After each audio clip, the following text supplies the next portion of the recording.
What is up, podcast land? Welcome to another episode of the Two Dates and a Dash podcast. I'm your host, Matt Cubbler.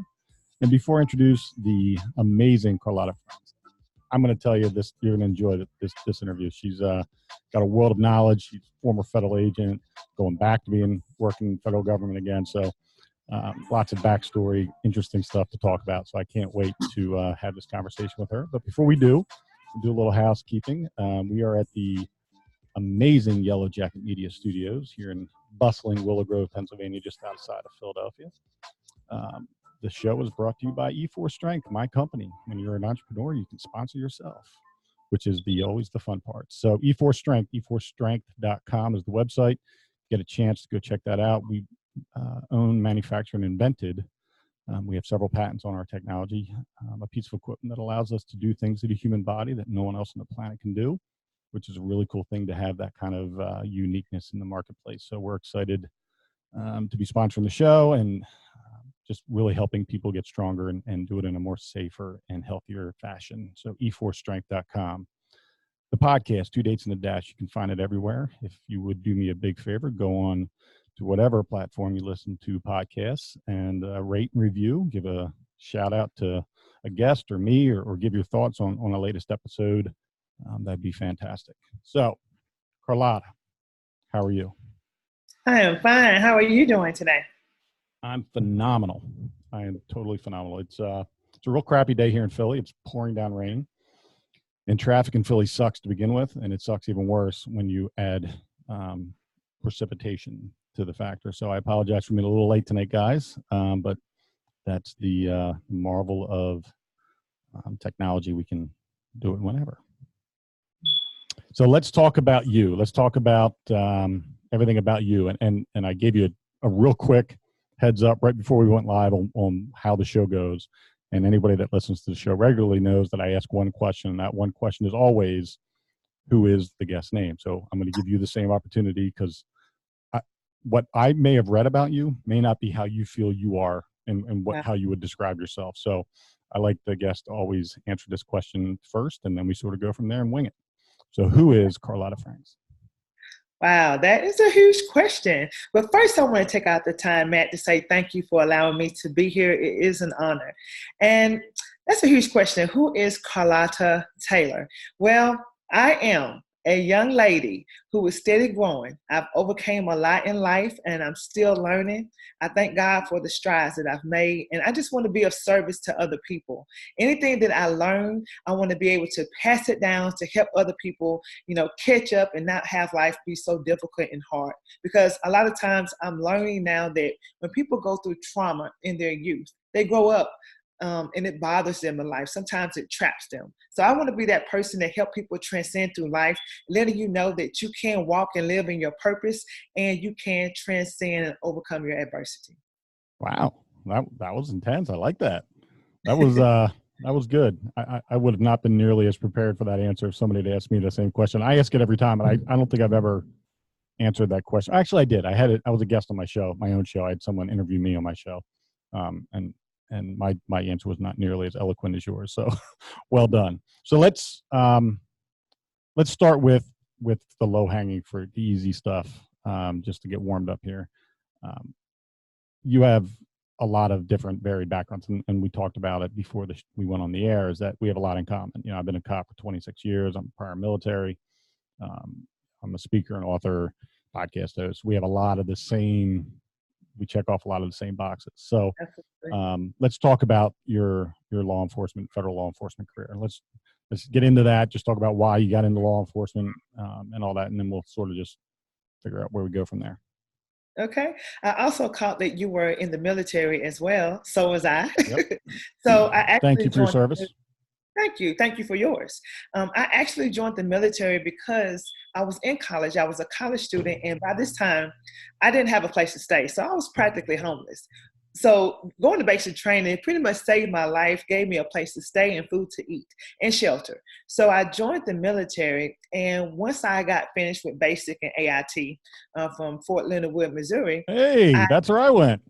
Right. Fort Okay. Lost Wow. in the woods. Exactly. Exactly.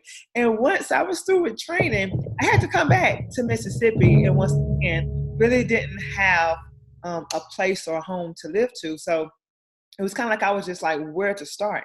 And I tried about 30 different jobs, literally, whether it was network marketing or going and filling out applications. I did not know myself. I did not know what I wanted to do, but I knew what I didn't want to do. So I would literally work a job 3 days. By 3 days, I would be quitting that job because I'm like, I can't do this. I can't see myself doing this. I got hired at the at a plant where you like stay there and work like a robot. And I was like, I know I can't do this. I didn't feel like I was doing anything of service or helping anyone. So I had this fairy tale, this dream of mine to always be an FBI agent. And I was like, well, how can I do that? Let me look into what it takes to do that. Through further research, I learned that you had to have law enforcement experience. So that sparked my interest of law enforcement then. And I just, I applied, and by the grace of God, I was accepted. And so that was actually the first job that I was able to work where I felt like, you know what, this is me. I grew up being the oldest of 4 children, and I grew up being responsible for other people. I'm that person who's the protector. It's something that it just came easy to me. And that's how I started out in law enforcement. And it pretty much chose me. What was the first agency you worked for? The first agency in law enforcement I worked with was Jackson Police Department in Mississippi. Jackson, Mississippi. Now, how was that? What year was that when you got hired? That was 2003, May of 2003. All right. So let's go back to May of 2003. So I by that time I'd already been a cop for 10 years. Wow. And so I remember very clearly the landscape of the world. That's 2 years after 9/11. The world was, and sadly, but proudly, 9/11 was a unifying moment. It was. It brought our country together. It gave people a reason to love America and love Americans and love all the things that the founding fathers dreamt and turned into reality back in 1776. That was reinvigorated again on 9/11. And the sad part is that it took a national tragedy for that to happen, an act of terror, and also that it didn't stay. That feeling of love of country and love of fellow man dissipated. Right. And it dissipated right around 2003. Is when things started to really just sort of fade back to normalcy, and people, right. It's no longer on top of mind, and people weren't having always remember shirts on and those kinds of things. So 2003 was like when, and I was at the time I was in federal service as a federal air marshal. So I remember specifically that people weren't nearly as worried. After 9/11, the first year and a half, people were very vigilant, and you could tell people in the airports were more concerned about their travel plans and the safety of their flight and things of that nature. And then by 2003, everybody was back to just being ignorant, butting in line, not having common courtesy and things of that nature. So what was it like in Jackson, Mississippi in 2003? Well, in 2003, for me, it was that, but it was more so just this fresh new start, this new career that I was so eager and excited to endure. And I even made the paper while I was in the police academy, and I was kind of like front page, and it was like, I want to make a difference. And I was like, wow, So that was my mindset. I went into law enforcement, wanted to make a difference, really excited, graduated with honors, and I just hit the ground running. And so within my first 3.5 years, I was appointed to child protection detective. And that was like an aha moment. And it really blessed my heart to be able to work as a detective now, child protection, investigating cases where children were abused, assaulted, and things that I kind of overcame growing up. I was now the detective who was investigating those cases and making sure to bring people to justice who were, mishandling and doing bad things to children.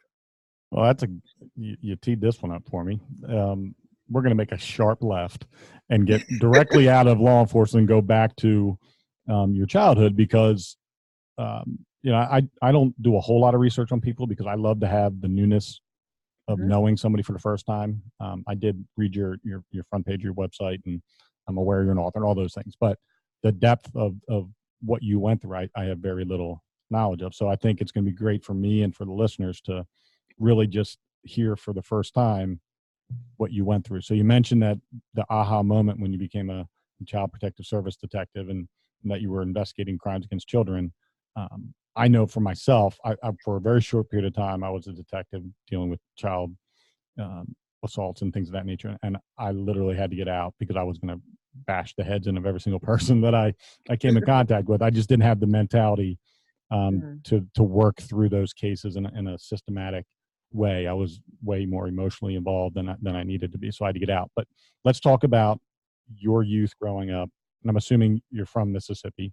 You're certainly not from Philly with that accent. So, well, yes, I was born in Brookhaven, Mississippi, and I didn't live there long. Before long, we were moving to Southfield, Michigan.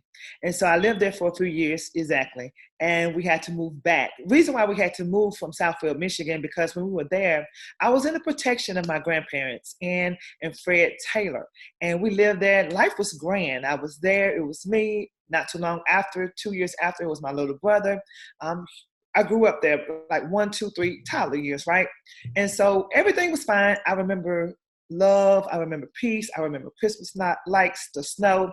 And all of a sudden we had to leave because my grandparents at the time wanted my parents to do better with themselves and not just lay up, have babies, and just, live off of them. So I will never forget that ride back to Jackson, Mississippi. Actually, it was to Morton, Mississippi, our first stop. And life for me changed. I went from being under the protection and love of my grandparents to being solely in a care of my father and my mother. And my father was he was a broken child, growing up. He experienced a lot of abuse and it started to reveal itself.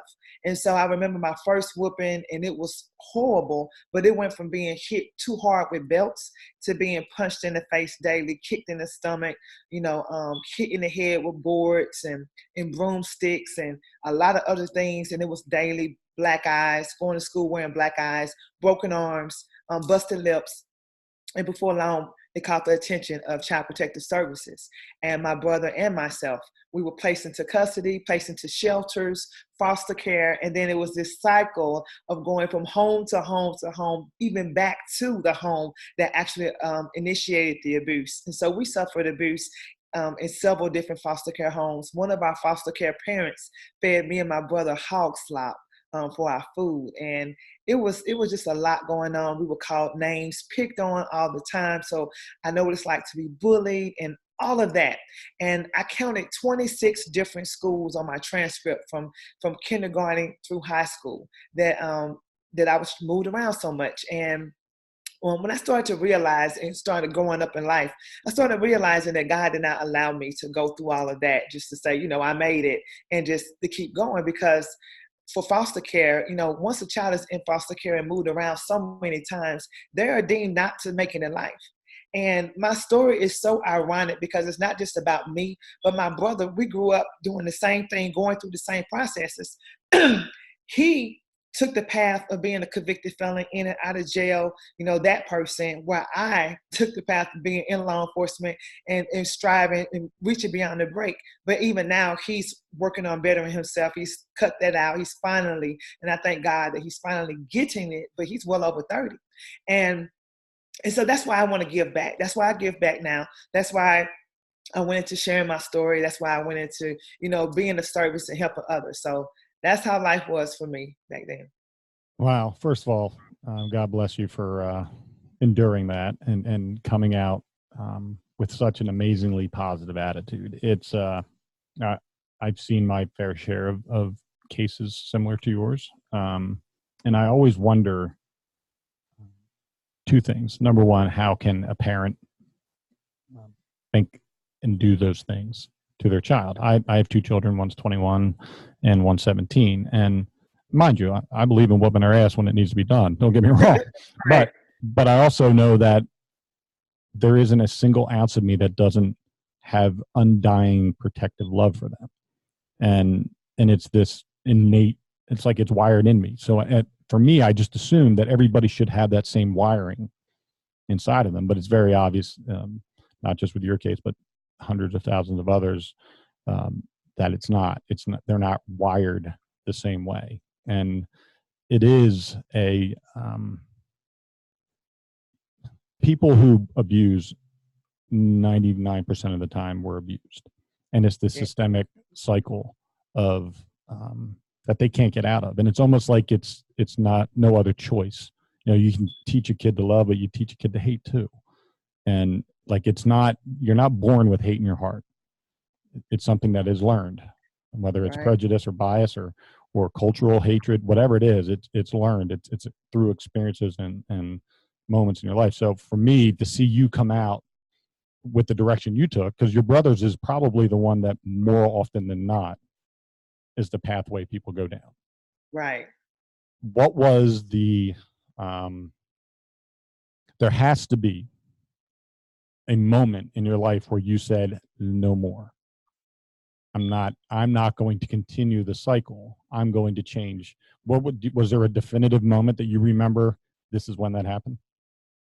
Well, I had quite a few moments, but one of the main important moments in my life that I don't want to ever forget, because I was around 11, 12 years old, and I had gotten beaten so bad, and it was so much going on at that time. I was just at the lowest of lows. So I called myself going into the medicine cabinet, where it was actually the kitchen cabinet, and I pulled out this bottle of pills, and I just downed it, right? So here I am trying to take myself out, and thank God the pills did nothing to me. I guess they were too cheap. That was the thing. It's like one of those, 99 cents for 2,000 pills, right? So thank God that they were not destructive.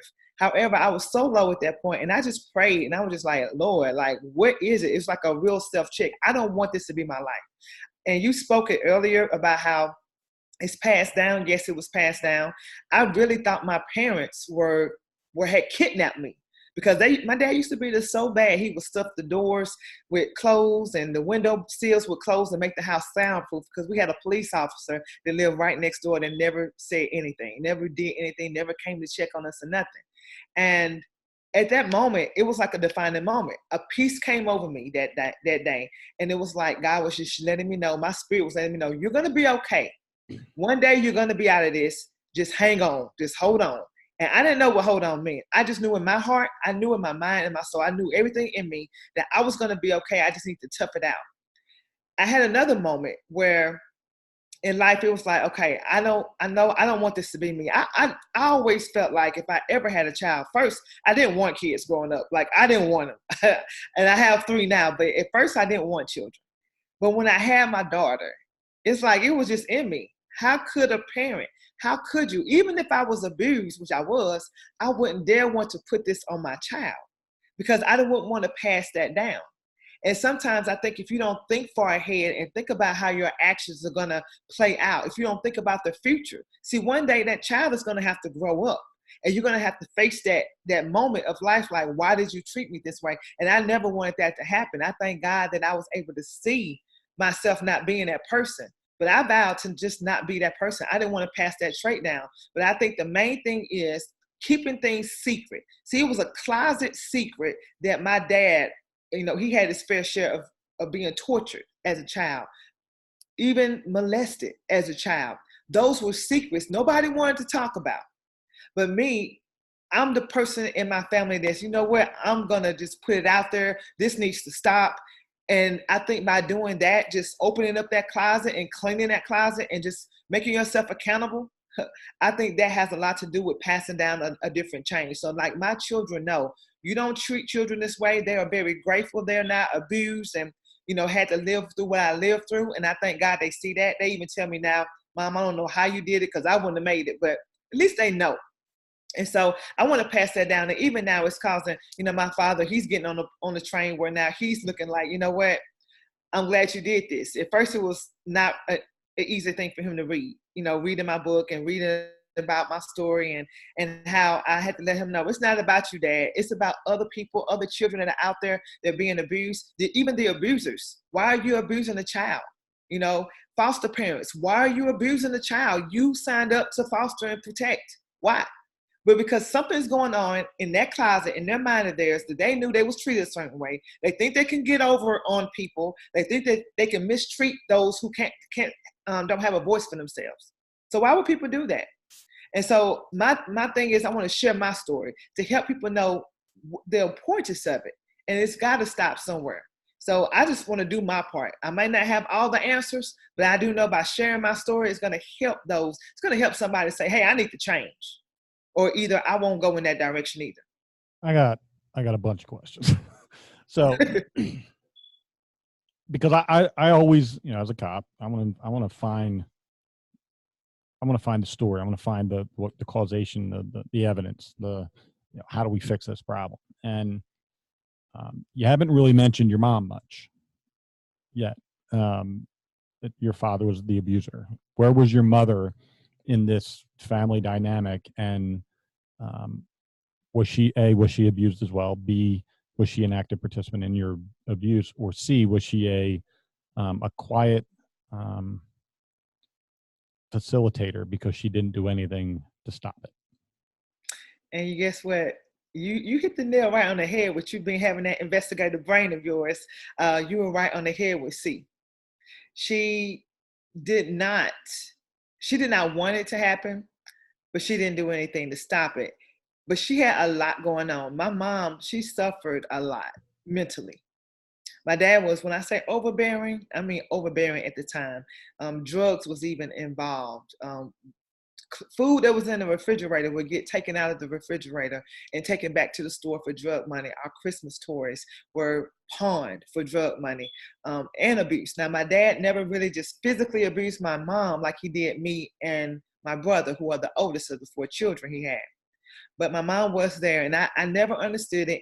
And to be honest, there was years where I really I would almost say I hated her, but I think I disliked my mom even more than my dad, because my dad was the abuser. But I looked at my mom like, how could you allow a man to do this? So that was my mindset before I got into the forgiveness and I gotta let this go because this is holding me back in life. Oh, I had a few years where I just was like, I don't understand how a mother could sit there and just watch that, let that happen. I'm just being honest. Me and my mom, we grew up close when I was a little child, and then kind of got separated a little bit, but now we're the best of friends. She's my number one supporter, but we did go through that phase of, it was just a lot of unforgiveness there. And I just saw her as a person, like, how could you allow this to happen? And when I told you that I thought I had been kidnapped, I thought both my mom and my father had kidnapped me and my brother, and that we were not really their biological children. Because I felt like, even as a child, in my mind, I'm like, there's no way that parents would treat their children this way. And when I say this way, I'm talking about ruthless ways. So stuff that I probably wouldn't even share because it's so low, and it's like, how does this happen? And I know that my mom, looking back, she'll, every time we talk, she pretty much in tears, and she, is happy that we forgive and everything like that. But I know she did not intend for things to be that way. She always tells me she wished that she could have went back and did something instead of just, letting it happen or leaving us in the care of my dad while she go work another part-time job after work, leaving us there alone with this man who was just ruthless. It was pretty horrible. All right. Now, your father, you mentioned that you still have a relationship with your father, and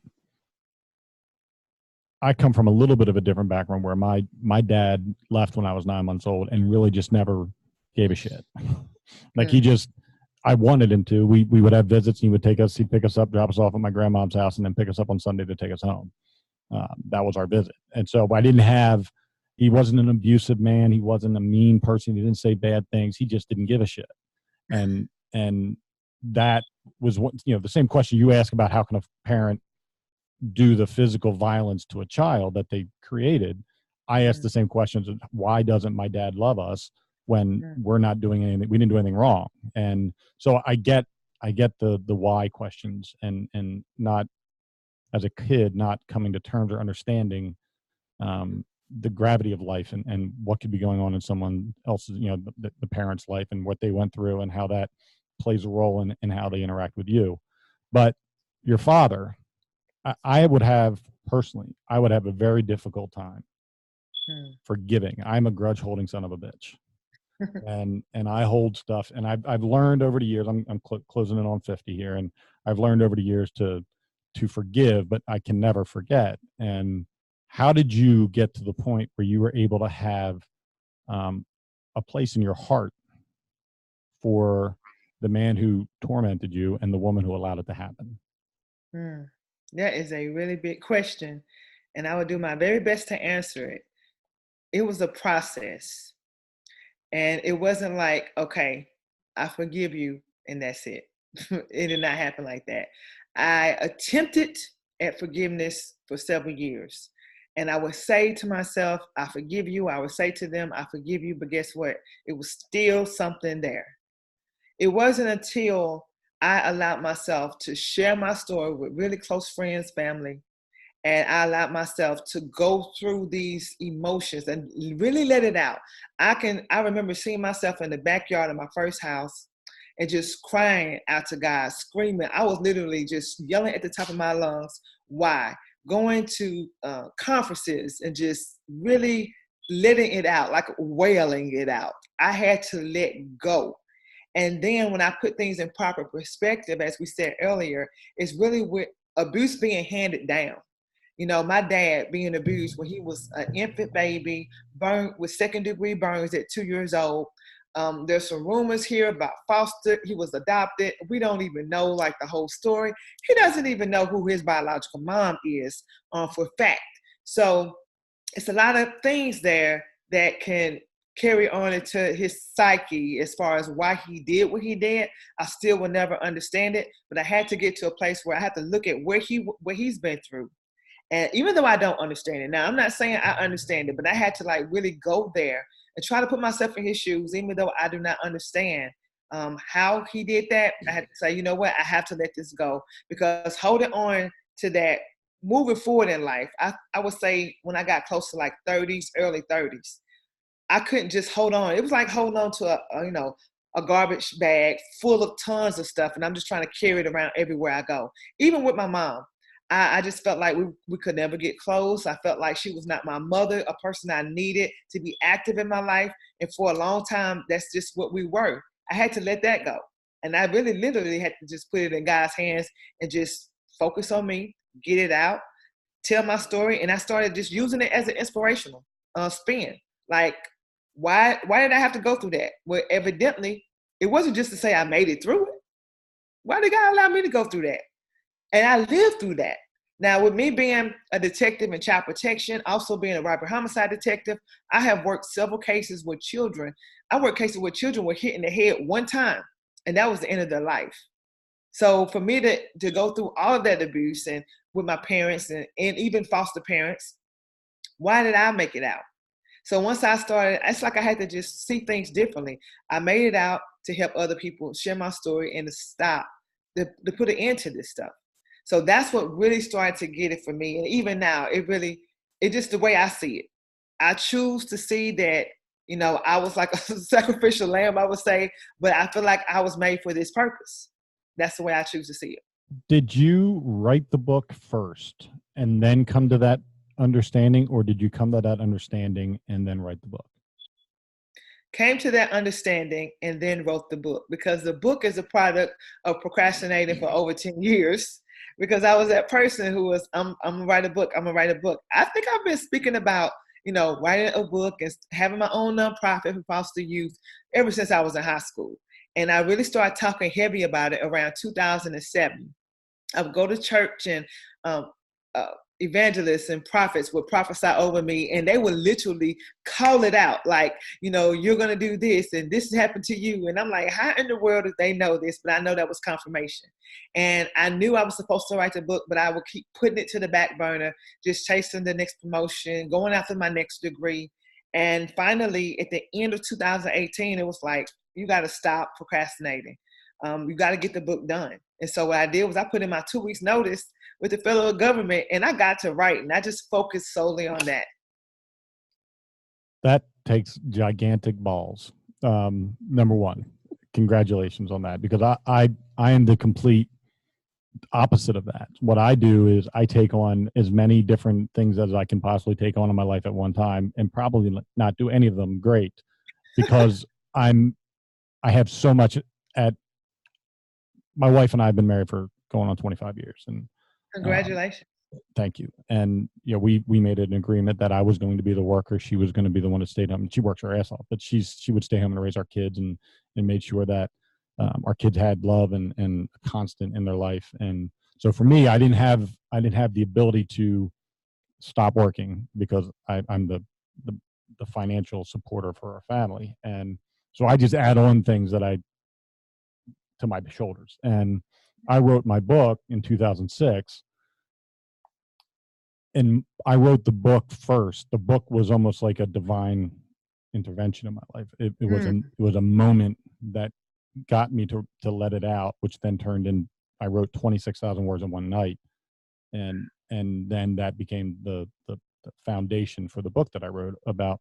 And we haven't spoken, so you don't know anything about this, but I lost my brother um, when I was 18 years old, and he was 21 to a car accident, and he was autistic and stuttered, and um, just the most pure human being there is. So I went through a period of 13 years of depression after he died, and it took a moment of God's grace for me to have this let go moment, for lack of a better word, um, where I was able to share my heart by myself, but put it out there into the universe on my computer, and that turned into the book, which then turned into all the other things that have happened in my life. So that's why I was curious whether or not the book was the defining moment of your forgiveness of your father and your mother, or was the forgiveness the divine moment that inspired the book. Yes, the forgiveness was the defining moment that inspired the book. I think And that's awesome, because it meant your heart was clear. yes, You know what I'm saying? For me, I was so muddied up, and that yes, the book, the writing of the words, allowed my heart to begin to heal. And I wrote the book over about 3-year period. So it was during those 3 years where I was able to truly just sort of get my head wrapped around everything that had happened. So I commend you on having the courage and the the strength and the faith in God, to know that if you forgave the people who tormented you, yes, that you would be okay. yes. Thank you so much. And hats off to you too for everything you're doing and for writing the book about your brother. Sorry for your loss. And you are very, very strong yourself, Mr. Matt. Thank you. I appreciate that.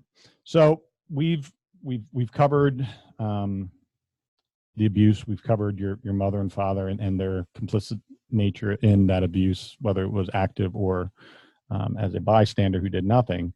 Where did Carlotta Taylor, where did the who you are today, when did that begin to manifest itself into the speaker, the author, the youth advocate, because it's a big, you got a big thing going on. It's not like Yes, you're just sort of dabbling a bunch of things. You've got a lot of yes. parts to you. I don't want to say brand, but the brand of Carlotta Taylor does a lot of different things. So when did Absolutely. that image, that thought process of what this could look like, start? Well, like I said earlier, it sort of started when I was in high school, my senior year in high school. It's something I used to talk about to my closest friends, and for years it was all it's what I talked about, but I never put any action behind it. Once I got into law enforcement, I would go to certain calls, especially as a regular patrol lady. I would be out on certain calls, and I would just share my story whenever it was needed. I didn't go around waving no big flag, but if I came across a youth or troubled youth who thought they had been through something, and they look at me all prettied up and makeup and police uniform, and I have to just put them to the side and let them know, hey, listen, you're not the only person who's went through some things. Let me share and open up. So I think it's those small moments where it was like, okay, it's helping somebody. They're like, oh my gosh, I would have never known you went through that. Now I'm looking in a youth eyes. I remember the first child was 14 years old, and she was like, oh my God, it inspired her so much to where she was good. She was like, okay, if you can do that, I can do this. And so that was like kind of like some of the first moments. So I did that often, whenever the time permitted itself. And I would go and speak at Catholic charities while I was a police officer. So it was just like in the back of my mind, it was like a dream that maybe someday I would get around to, just to be honest. So it was like over time, I would do this little thing here, do this little thing there. And in 2014, I really sat down and I started writing. I started writing my book. Also 2007, 2007, I started writing and I kind of stopped. It was like a week of writing. I came up with business plans for Somebody Step In, which is my nonprofit organization for foster youth. And I pretty much set things in motion. In 2014 is when I incorporated Somebody Step In. And I just got it together, but I never really went forth and did work in it and started operating it like an actual nonprofit. And I would write a little bit, but I wasn't writing to complete it. Actually, I thought I was like, how can I be a good author? Like, this is new. I'm law enforcement. We know we do our job well. We're overachievers and we want to make sure that we got your back and we're going to protect people and, know all our laws, know how to get promoted, stuff like that. But now we're talking about an author. I know I have a story, but is it big enough? I know I have a story, but does it really matter if I share? And so I dealt with that for a long time. And then I had to say, you know what, Carlotta, get out your own head. It's not about me. It's about helping somebody else. So if I just help one person, let me just get to that. And so by the time, like I said, every year it was like, okay, I need to write this book. I sat down and I went to a grant writing ordeal. It was like this kind of conference. And I met with the person who was orchestrating the conference. And when I met with him, he was like, tell me what's going on. What you trying to do? And I told him about Somebody Step In. And I told him about my story. I went into a lot of details. And he was like, I have one problem with what you're telling me. He said, one, you should have came and sat down with me like 10 years ago. And two, you need to have your book written. This was in 2015. He said, you need to have your book written by the end of 2015. He said, I will sponsor you, and I was like, okay. And you would think that would have done it. You were like, okay, now you got a sponsor who wants to help you do this. Hey, get to it, right? How about 2015 came around and guess what I did? Nothing. And I still just talked about it. I still just had this thing in my head. I'm going to do it. So I called myself getting an accountability partner. And that just got old because they would still ask me, how far have you gotten? Nothing. I haven't. The one page, one chapter, it was that kind of stuff. And that went on for a while. And one day I was driving. This was at the end of 2018. And it was around December. So it was close, getting ready to go into 2019. And I'm driving down the street and I make this, I'm turning right. I look over to my left and there was a graveyard right there. And immediately, it just fell in my spirit. Are you going to go there with what I gave you? I was like, ooh, that's all I need. I was like, Lord, I do not need a big wreck. I don't need to wake up in the hospital. I don't need nothing major or bad to happen to me. That was enough. And like you said, it took some balls. Yes, I'm that person. I'm a leap. I'm that person. I'm a risk taker, especially if I feel like it's for the right thing and it's purpose driven. So you know what I did? I went to work. And I put it at 2 weeks notice and I was like, hey, I got to do this because I know I've been knowing for a long time that it was something great about me. Like I said, even back during that moment when I tried to commit suicide as not even a preteen, barely a preteen. I knew then when God allowed me to live and it didn't even affect me, I knew then that my life was huge. It was something that I had to do. And so it just, all the pieces started to come together over the years.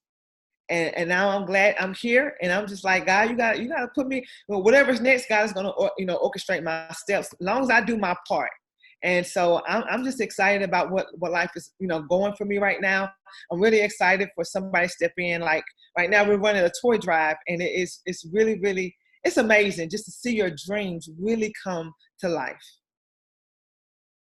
The thing I love most about your story is I interview a lot of people, and a lot of people are very, not that they're not authentic, but they're very prepared with answers. Like they know exactly how to answer certain questions because they're polished and they've done this a bunch of times. And what I enjoy the most is once I can just see joy and like your brain's going 100 miles an hour right now, just trying to think of but it's coming out as this authentic, pure joy of living and what life has in store, whether it's taking another job in federal law enforcement or becoming a multi-million-dollar author and speaker. It for me, and right, either one I'm good with. But for me, people ask me all the time, why don't I? I own the company that sponsors me. I don't get paid. I'm plugging my company, right? So I'm not doing this because I want to make money as a podcaster. I'm doing it because I want to share stories, amazing stories with the world. And that's really my only motivation. And, people ask me, why aren't you, as a speaker, there's so many ways that I could be monetizing my story, and creating, an online program or coaching services or whatever. There's everybody's doing the same jumbled up stuff and just calling it something different. And for me, I'm like, well, that's not what God put me here to do. God put me here to share my brother's story and inspire the world through understanding what an amazing person he was, and then the struggle that I went through after he died and how I came out of that. And very similar to you went through your trials and tribulations, and you're trying to share it with the world so that you can help someone else, not either who is going through it, come out of it, or help maybe a parent who might be an abuser to recognize what they're doing before it becomes so bad that they ruin their child. Yes. And when you have, and what I love about our conversation so far is that I'm feeling this natural, that if God wants me to get paid to do this, then that's kind of what I'm going to go do. But if God wants me to just write a book and help a bunch of people, and I do something else for finances, then that's what I do as well. Absolutely.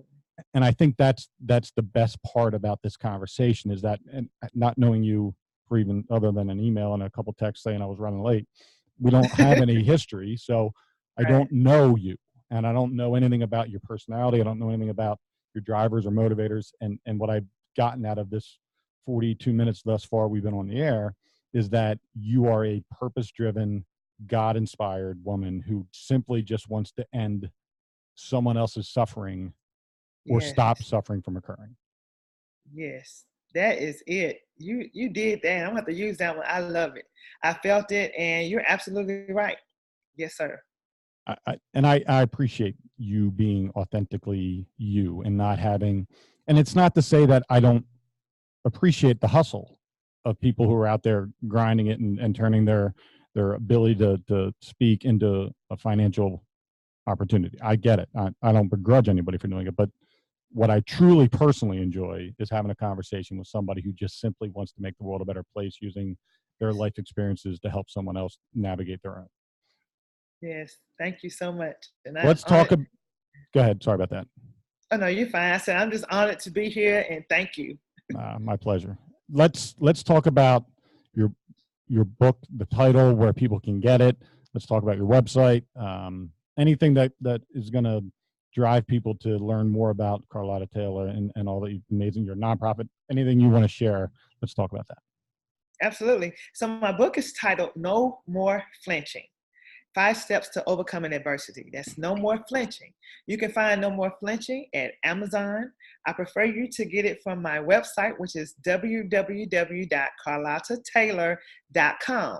You can order there. I would sign it before I ship it to you as well. You can order as many as you like, and definitely look out for foster youth or agencies with children who are living in adverse situations, or just people you want to inspire, adults you want to inspire, to help them, let them know that they too can overcome adversity. And I share that in the book about how I overcame those things. And Somebody Step In. Somebody Step In is a nonprofit organization here. It's actually nationwide, but we're housed right now in Mississippi. And what we do is we mentor, coach, and let the foster youth and aged out foster youth know that they're not alone. You have a family unit of people who, some of us have been there, done that, and we're here to let you know, hey, you're not alone. And anything you need help with, we will help you. With your next step processes, just to have someone to talk to, motivational speaking. Right now, we're currently running a toy drive, and I'm so excited about that. It's going to end on December 18th, and we have a lot of people that are participating, other organizations that are participating, so I'm really excited about that right now. And that's pretty much it. Would somebody step in? You can find me on Facebook as Carlotta Taylor. I think I have two pages. One is more so my personal page, and one is more so with, all the speaking and everything like that. You can also find somebody step in on Instagram or Facebook, as well as you can find me on LinkedIn as Carlotta Taylor as well. Well, what I'm going to do, I'm going to put links to your book, to your website, the nonprofit, and all that on Facebook. So on Wednesday, this video of this interview will come out, and I'll post that all over Facebook, and LinkedIn, and everywhere else on the planet. I'm kind of a social media junkie, so I enjoy figuring out ways to get people to pay attention and listen using social media. So I will make sure I share the heck out of that. One last thing, I just want to say that for anybody who's out there that has been through abuse, whether it's sexual or physical abuse or emotional abuse as a child, and the thing that I've learned about my own struggles of depression after my brother died is that PTSD is a thing that is not just only for law enforcement or for military or people that have been in some sort of a combat related type environment. It's anything that your brain can't process because it didn't expect it. As a child, you don't expect to be hated and hit. As you know, it sits in your head, and it causes you to not be able to manage. The brain can't manage the trauma that you endured, and so PTSD is simply the brain's inability to handle that, and then positively and efficiently process those emotions so that you can handle the stress of that. So depression is a real thing that's caused by child abuse and things of that nature. Anxiety, lack of self-confidence, and being in a relationship. There's so many variables that can come out of those traumas. So if anybody has endured that as a child and haven't yet come to terms with that, getting into support groups, going to counseling, reading Carlotta's book, having a one-on-one coaching session with Carlotta, I'm sure you'd be open to that. Absolutely. Those are all things that you can do to help yourself manage that trauma and come out of that cycle of that loop where your brain can't get out of its own way. I remember when my brother died, I remember thinking to myself, you're broken. I knew I was sad. I knew I was depressed. I knew I wasn't able to show love to anyone or anything. I knew it. I was very aware of it. I just didn't know how to not be like that. And I just assumed I was going to be broken forever. And no matter what I tried, I could fake it till I make it with anybody. And I've been a smoke and mirrors kid my entire life. I have a 146 IQ, but I don't remember anything past tomorrow because I didn't need to. I have this smoke and mirrors ability to sort of fit in and succeed based off of minimal effort or ability. And so I just assumed that's what I was going to have to do for the rest of my life. And I didn't think I was going to have to truly understand what happened to me and what happened to my brother and how that affected me and the byproduct of not being able to show my daughter love or my wife love or anyone else love because of that. And it wasn't until I had that breakout moment, that moment of grace, where I came to understand that it's okay. So I think the stigma of being broken keeps people from seeking the help that they need. And when the reality is that sometimes just writing shit down gets it out. And kids I mentor, I tell them to journal. I said, why? Because if nothing more, it's an accountability to yourself to reflect on your day. Right. And it forces you to be in that self-awareness cycle. And I think people that share their story and share it honestly, without holding back a whole lot of, because they're afraid to offend somebody or that it's going to be too hard to hear.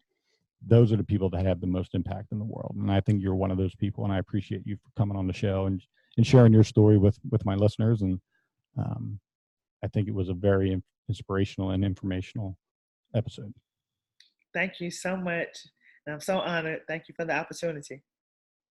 We are going to close out the show. I just wanted to once again thank everybody for listening to the Two Dates in a Dash podcast. Thank you to my guest, Carlotta Taylor, for being such an inspirational guest tonight. And please visit her website, www.carlottataylor.com.